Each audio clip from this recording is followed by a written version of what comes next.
हस्बी रब्बी जल्लल्लाह मा फी क़ल्बी गैरुल्लाह नूर मोहम्मद सल्लल्लाह ला इलाहा इल्लल्लाह aslında Allah kanımda Allah hasbi Rabbi Cellallah ma fi kalbi gayrullah Nur Muhammed sallallahu la ilahe illallah hasbi Rabbi Cellallah ma fi kalbi gayrullah Nur Muhammed sallallahu la ilahe illallah Bu benden bir davet nefse ikamet hem de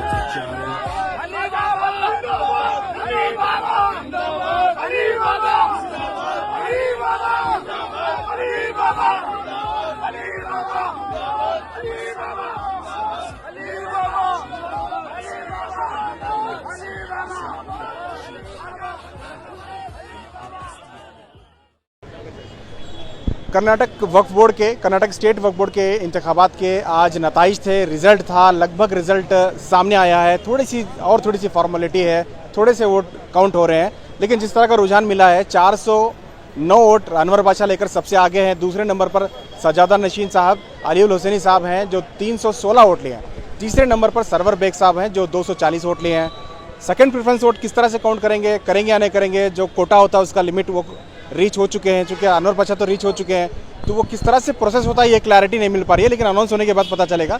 लेकिन जो experts कह रहे हैं उसमें अनवर बादशाह और अलीउल हुसैनी साहब जीत चुके हैं, बस ऐलान होना बाकी है। लेकिन देखते हैं, जब तक रिजल्ट नहीं आता कुछ कहना मुश्किल होता है। हमारे लेफ्ट साइड में देख सकते हैं, यहाँ वोटर्स के जो चाहने वाले वोटर्स हैं वो हैं, जो कैंडिडेट हैं उनके चाहने वाले हैं, इंतज़ार में हैं बस ऐलान हो तो वो जश्न मनाएं। और मेरे राइट साइड में देख सकते हैं आरसी ऑफिस है, जहाँ पर ये वोटों की गिनती हो रही है और यहाँ लोग इंतज़ार कर रहे हैं। इसी ऑफिस में ये गिनती हो रही है और बहुत ही जल्द जो है ऐलान होना है। यहाँ स्पीकर भी लगाए गए हैं और लगातार ऐलानात भी हो रहे हैं। अब तक के रुझान के मुताबिक अनवर बादशाह और अलीउल हुसैनी साहब, जो कि बताया भी जा रहा था कि अलीउल हुसैनी साहब का एक बड़ा वर्चस्व है, वो भी जीत सकते हैं। उनका एक बड़ा नाम है, एक ब्रांड है, एक बंदा नवाज दरगाह का जो है पूरे मुल्क में नाम है। कुल मिला के ज़मीर अहमद खान साहब के करीबी हैं अनवर बादशाह साहब, उनका भी जीतना लगभग तय था। वो पहले चेयरमैन रहे हैं, एक्सपीरियंस है। बस सरवर बेग साहब पीछे रहे हैं क्योंकि सरवर बेग साहब इस मैदान में नए हैं, लेकिन इससे अफसोस करने की बात नहीं है। मुमकिन है कि सरवर बेग साहब ज़मीर अहमद खान साहब के ही करीबी हैं, तो हो सकता है उन्हें नॉमिनेशन में ले सकते हैं, कोई बहुत बड़ा मुश्किल काम नहीं है। लेकिन जीतने वाले कैंडिडेट भी, मान लीजिए अलीउल हुसैनी साहब के चाहने वाले जो एक्सपर्ट हैं उनके करीबी हैं, उनका भी कहना था कि वो ज़मीर अहमद खान साहब के चाहने वाले हैं, उनके साथ में वो मिलकर काम करेंगे। कुल मिला के ऐसी कोई बात नहीं है, यहाँ तमाम एक इत्तेहाद का पैगाम दे रहे हैं। और भी आपको अपडेट दे देंगे, कुछ लोगों से आप बात कराएंगे कि क्या तासुरात हैं उनके। कर्नाटका स्टेट वक्फ बोर्ड के मुतवल्ली ज़िमरे के इंतखाबात का आज रिज़ल्ट था, आज इसके नताइज थे, जिसमें अब तक के नताइज जो आए हैं, चूँकि बिल्कुल लगभग नताइज आ चुके हैं, थोड़ी सी काउंटिंग बची हुई है। उसमें अनवर बादशाह सबसे ज़्यादा चल रहे हैं, 409 वोट उस पर ले चुके हैं। और साथ ही जो सजादा नशीन साहब हैं, बंदा नवाज के अली बाबा साहब, वो जो हैं दूसरे नंबर पर 316 वोट लिए हैं। और सरवर बेग जो हैं तक 240 वोट लेकर चल रहे हैं। यानी कि जिस तरह से सोचा जा रहा था कि सजादा नशीन साहब और अनवर बादशाह ज़्यादा वोट ले सकते हैं, उसी तरह से लग रहा है रुझान भी। यहाँ अनवर बादशाह साहब के चाहने वाले मौजूद हैं। अनवर बादशाह साहब जो है बहुत ज़्यादा वोट लिए हैं, उम्मीद नहीं थी कि इतने ज़्यादा रीच कर पाएंगे।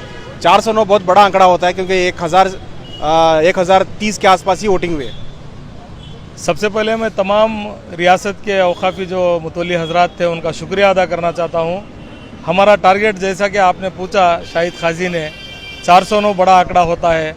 हमारे हिसाब से 500 साढ़े 500 वोट लेना था अनवर बादशाह साहब, जिन्होंने जैसा काम किया रियासत में औकाफी इदारों का, अल्हम्दुलिल्लाह उनको सराहा कर तमाम मुतवल्ली हजरात उनके हक़ में वोट किया है। मैं तमाम लोगों का शुक्रिया अदा करता हूँ।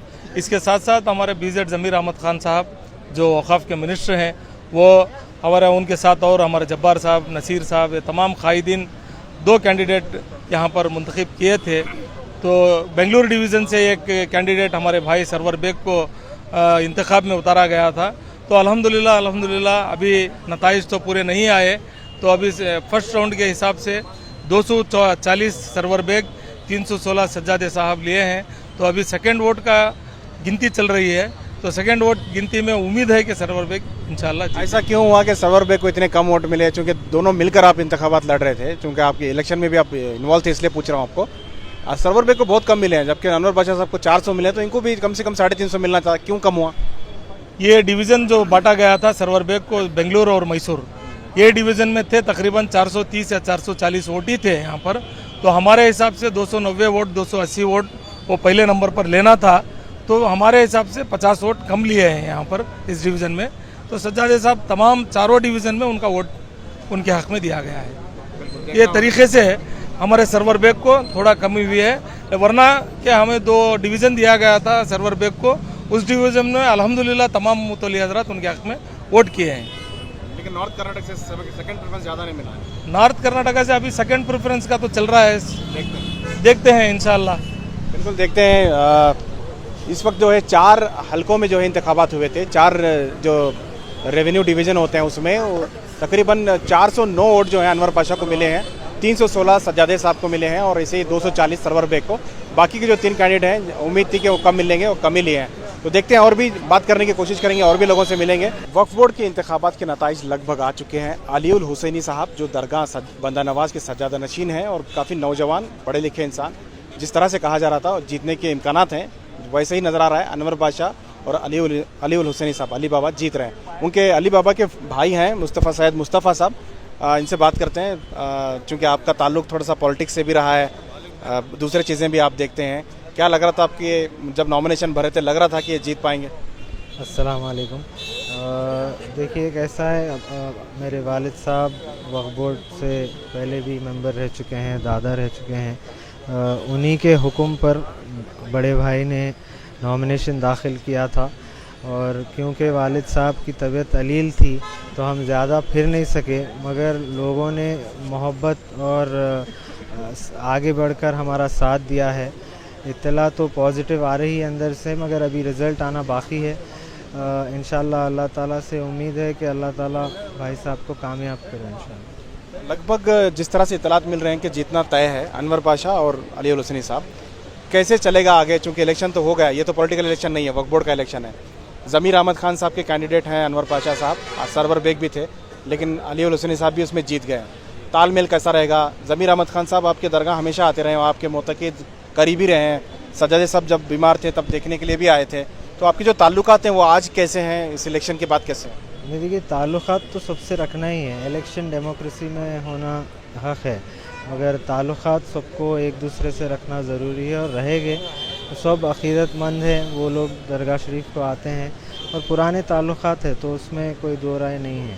आज भी वैसे रहेंगे। एक अच्छा तालमेल के साथ आगे वक्फ बोर्ड चलता है। बिल्कुल, जो भी जीतेंगे दोनों वो इंशाल्लाह मिलके ही काम करेंगे सब, क्योंकि पूरा बोर्ड जब मिलकर ही काम करता है तभी लोगों के हक़ में फ़ैसले सुनाए सकते हैं, तहफ़्फ़ुज़ हो सकता है कोई चीज़। देखिए ये इलेक्शन पॉलिटिकल इलेक्शन नहीं है, इसमें ज़मीर अहमद खान साहब के जो कैंडिडेट थे उसमें से अगर ये हारे हैं तो इसका मतलब ये नहीं कि ये से एक अलग रंग दिया जाए। जीतने वाले कैंडिडेट भी ज़मीर अहमद साहब के ही हैं, मतलब उनका कहना है कि वो उनके साथ में ही काम करेंगे और उनके ताल्लुकात आज से नहीं बल्कि बहुत ज़माने से हैं। तो ये जो एक पैगाम है इत्तेहाद का, ये बहुत ज़रूरी है। कोई भी जीते लेकिन इत्तेहाद का पैगाम यहाँ हमें यहाँ की सरजमीन से मिल रहा है।